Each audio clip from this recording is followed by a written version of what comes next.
India news देख रहे हैं आप। सुबह के 9 बज चुके हैं। आपके साथ मैं हूं रचना। आज का एजेंडा शुरू करें उससे पहले बड़ी खबर इस वक्त की आपको बता दें। ये बड़ी खबर मिल रही है, उत्तराखंड में हजारों लोगों के मरने की आशंका जाहिर की गई है। ये बड़ी खबर, आपदा प्रबंधन विभाग ने सरकार को रिपोर्ट सौंपी है। गृह मंत्रालय को रिपोर्ट सौंपी गई है जिसमें हजारों लोगों के मरने की आशंका जाहिर की गई है। दरअसल केदारनाथ में 90 धर्मशालाएं भरी हुई थी। हजारों लोग यहाँ पर ठहरे हुए थे जो लापता है। अब कोई जानकारी उनको लेकर नहीं है। रुके हुए जो लोग थे यहाँ पर उनको लेकर कोई जानकारी फिलहाल नहीं मिल पा रही है।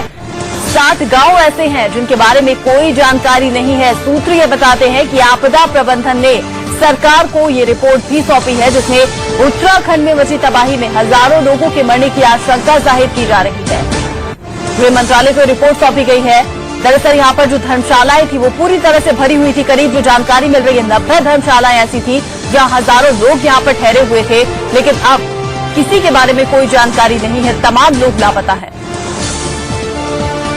और इस पर अपडेट के लिए सीधा रुख करेंगे हमारे संवाददाता राकेश सिंह हमारे साथ जुड़ गए हैं। राकेश, सरकार को भी रिपोर्ट सौंप दी गई है। बड़ी तबाही में हजारों लोगों की मरने की आशंका। एनडीएमए की रिपोर्ट है वो काफी खतरे की घंटी बजा रही है और केंद्रीय गृह मंत्रालय को जो रिपोर्ट सौंपी गई है घटना, उसमें साफ तौर पर इस बात की जानकारी दी गई है कि केदारनाथ में जो सैकड़ों लोग हैं उनके दबे होने की आशंका है। और सबसे खास बात यह है कि रामबाड़ा जैसे जगह है वो पूरी तौर पर नष्ट हो चुका है और वहां पर सैकड़ों लोगों के मरने की आशंका जताई जा रही है। अगस्त मुनि जगह है, वहां भी नुकसान की भारी संभावना है। और सबसे खास बात है कि केदारनाथ में 60 से ज्यादा धर्मशाला को भारी क्षति पहुंची है।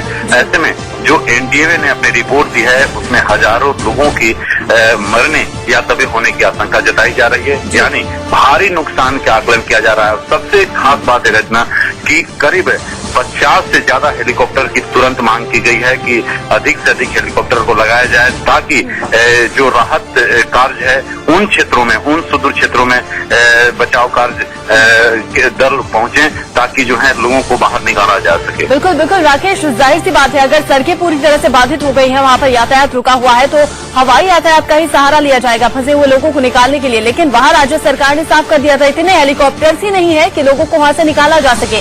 अब जैसे कि आपने कहा कि मदद मांगी है केंद्र की तरफ से, क्या कोई जानकारी मिल पाई है? कब तक ये मदद मुहैया करवाई जाएगी?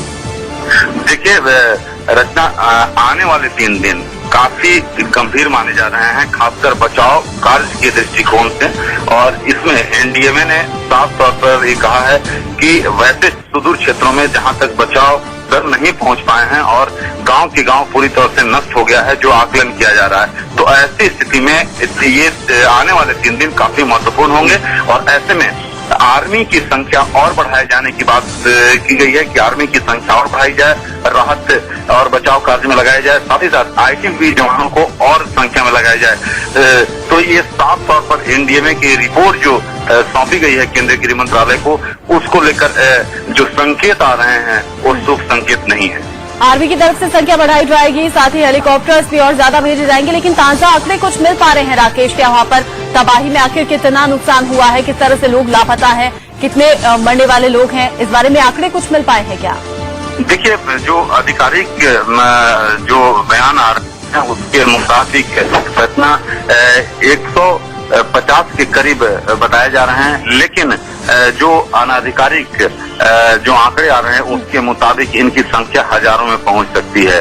और एनडीएमए के जो रिपोर्ट है वो जो आंकड़े बताए गए हैं दबे होने की बात, तो उसमें ऐसी स्थिति में जो 48 घंटे काफी महत्वपूर्ण होते हैं, तो अगर उस संख्या को जोड़ा जाए तो उनकी संख्या हजारों हो सकती है। ऐसे में जो रिपोर्ट है उसको लेकर केंद्रीय गृह मंत्रालय की परेशानी और बढ़ा दी है।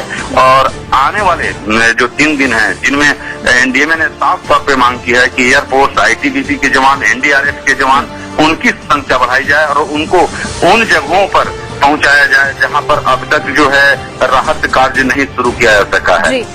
जब प्रधानमंत्री मनमोहन सिंह और सोनिया गांधी पहुंचे थे तो तस्वीरें देखकर कहीं न कहीं जो दुख जाहिर किया था, बयान से ही साफ हो गया था कि ऐसी तबाही की तस्वीरें इससे पहले कभी नहीं देखी गई।